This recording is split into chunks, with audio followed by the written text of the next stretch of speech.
Hello, I'm Libby Hill, and I want to talk to you today about choosing the type of initial assessment that you might need when you come to see us, because some people feel that it's quite confusing and they're not sure which session that they need to book.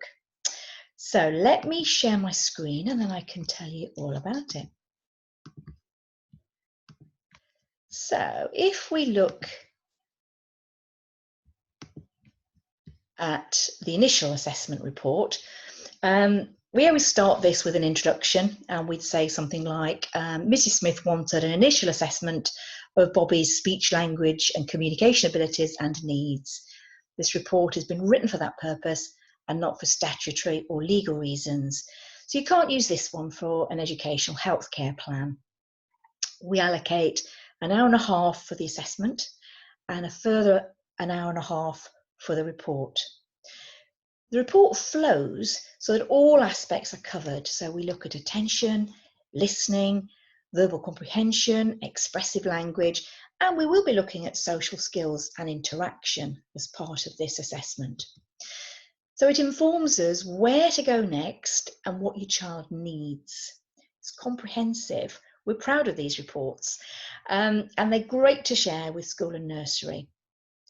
What we don't do is read other people's reports, as we haven't allocated time for that. This is a speech, language and communication report only. Any one of the team is qualified and very capable to do that. In many ways, it's a speech and language therapy basic. When we come to an educational healthcare plan assessment and report, the report is written in a different way. So we take into account the special educational needs process. So the introduction is actually section B. So it's a summary and description of needs. So what we would use as the conclusion at the end of an initial report, we bring forwards and put at the start of this report. So it's very early in the report, and that's because it makes it really easy for anyone to see. They don't have to trawl through or skip to the back of a report. Then we list the outcomes. So that's section E. What is it? What are the outcomes that we need to achieve? Followed by what is required to satisfy the outcomes. So that's actually section F of the EHCP. So that provision should meet each and every need identified in section B as per the code of practice. So you can see you need to have a good understanding of the SEN system to be able to do an EHCP report.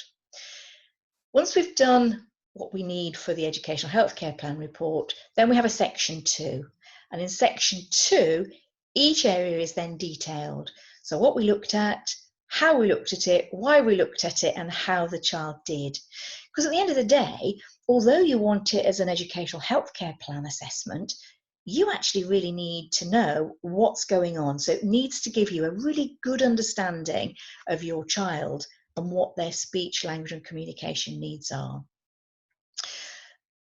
So as I say, the therapist who undertakes that not only needs to be expert in that particular field, but they also need a really good working knowledge of the SEN system and process, so that we're playing the same game in many ways. So we must read and consider all the other reports, anything that you've got available. So reports from school or nursery, educational psychology, OT, anything that you've got, we need, because we need a context this time. And we're also making a bigger conclusion. So we're not just looking at their speech, language, and communication needs, but we're actually looking at how that impacts their education. So we're actually looking at what educational needs the child has.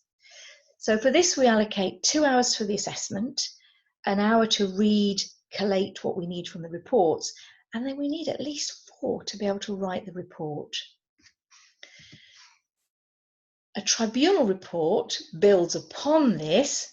So this is ideal if you know it's going to go to tribunal, so that we're looking at each and every argument. If the draft EHCP or indeed the final EHCP is available, that is great. But we can also use the working document. if you had an educational healthcare plan assessment and you now know it's going to go to tribunal, then we can add an addendum if you need it, or we might be able to critique any of the other reports. We just charge an hourly rate for that. A tribunal report will have been peer reviewed. So we know that all aspects stand up to scrutiny, because sometimes when it goes to tribunal, people do play dirty. So they do try to discredit the professional and they try and discredit their report. So it needs to really be something that nobody can do that to. Obviously, choosing which appointment you need, we're very happy to discuss what you might need, but I hope that that gave you an insight so that you can actually make an informed decision. So thank you very much indeed for listening, and we'll talk again soon. Bye.